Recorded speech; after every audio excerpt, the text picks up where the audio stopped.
Ambassador Elena Vasquez had entered the Galactic Council chamber with hope in her heart and humanity's first formal treaty proposal in her briefcase. She emerged as ash scattered across the crystalline floor, her screams still echoing in the minds of every human monitoring the diplomatic feed. The Council of 47 species had made their position clear. Humanity was nothing more than an amusing curiosity, barely evolved primates unworthy of consideration. When Ambassador Vasquez had dared to request equal representation for Earth's 8 billion inhabitants, the Zephyrian delegate had ignited her with ceremonial flame, as casually as one might swat an insect. Let this serve as an example, High Counselor Vex Tharn had announced to the universe, his voice broadcast across 1,000 worlds. The humans may play at civilization, but they remain what they have always been: animals. The Council expected Earth to cower, perhaps send another groveling ambassador begging for mercy. They had studied human history, after all. Humans fought among themselves constantly, their primitive weapons barely capable of breaching their own atmosphere.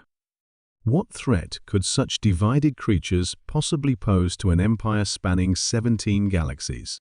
They had made one crucial miscalculation. Humans were indeed divided when fighting each other, but when something threatened humanity itself, they became something else entirely. The transformation began within hours of the broadcast.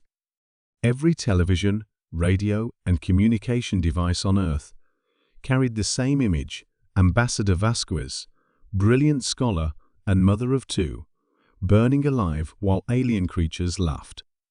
No commentary was needed. The message was clear in every language humanity had ever spoken. In Beijing, General Liu Wei watched the footage for the dozenth time before turning to his staff. How quickly can we mobilize every nuclear weapon on the planet? General, the treaties are meaningless now. They burned our diplomat alive. They burned Elena alive. His voice carried a coldness that made veteran soldiers step back.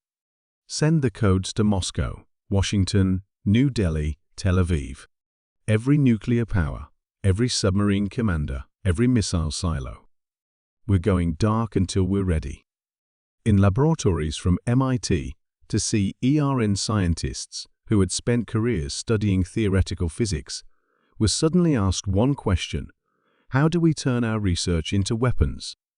Particle accelerators, designed to unlock the secrets of the universe, began plans for conversion into planet-cracking cannons. The world's best hackers, terrorist organizations, and intelligence agencies received the same message through encrypted channels: forget our differences, focus on the stars. Cyber warfare specialists, who had spent years targeting each other's governments, suddenly found themselves collaborating on infiltrating alien communication networks. Dr. Sarah Chen, humanity's leading expert on xenobiology, stood before a hastily assembled council of Earth's leaders. We know nothing about their biology, but we know they have biology. Every living thing has vulnerabilities. Give me 6 months and unlimited resources. You have both, came the unified response. The aliens, monitoring Earth's communications, initially found humanity's reaction amusing. These primitive creatures were attempting to mobilize against the most advanced civilization in the galaxy. Several species placed bets on how quickly humans would exhaust themselves and beg for forgiveness. The laughter stopped when Earth went silent. Every radio transmission ceased. Every satellite went dark. The planet that had been chattering constantly across every frequency suddenly became a dead zone of electromagnetic silence. When scout ships approached to investigate, they found something that chilled even veteran warriors. Earth's surface was being systematically transformed. Massive construction projects had appeared overnight, not cities or farms, but structures whose purpose remained terrifyingly unclear. The planet's entire industrial capacity had been redirected toward a single goal, though what that goal might be remained hidden behind an impenetrable wall of radio silence. 6 months after Ambassador Vasquez's death, the silence broke. Galactic Council. The voice that emerged from Earth's communication arrays was calm, measured, and absolutely terrifying in its complete lack of emotion. This is Admiral Sarah Chen, speaking for the United Species of Earth. You have 48 hours to surrender unconditionally and present yourselves for judgment. This is your only warning. The council chamber erupted in laughter. One species of 3 billion against an empire of trillions across thousands of worlds. The notion was absurd. High Counselor Vex Tharn himself responded, "Little humans, you amuse us still. Return to your small world, and perhaps we will allow some of you to live as pets." The response came not in words, but in action. The first wave struck 17 different worlds simultaneously. Not starships. Humanity had never built true interstellar vessels. Instead, relativistic projectiles launched from Earth-based magnetic accelerators crossed impossible distances in months rather than years, each one carrying the kinetic energy of humanity, its entire pre-war nuclear arsenal. The weapons moved too fast for existing sensors to track until seconds before impact. When they struck, entire planets cracked like eggs. But the projectiles were just the opening move. Dr. Chen's Biological Warfare Division had indeed learned about alien physiology.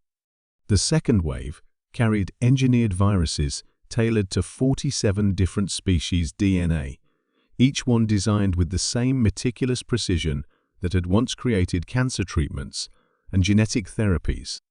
Worlds that survived the kinetic bombardment found their populations dying in ways their medical science couldn't comprehend or counter.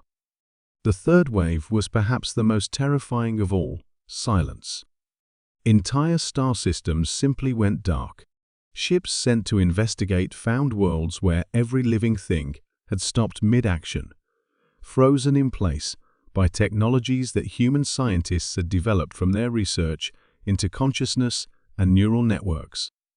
The inhabitants weren't dead, they were simply no longer capable of independent thought. High Counselor Vex Tharn, barricaded in a bunker on the Council's most heavily defended world, sent increasingly desperate communications to Earth. Offers of negotiation, then surrender, then desperate pleas for mercy. All went unanswered.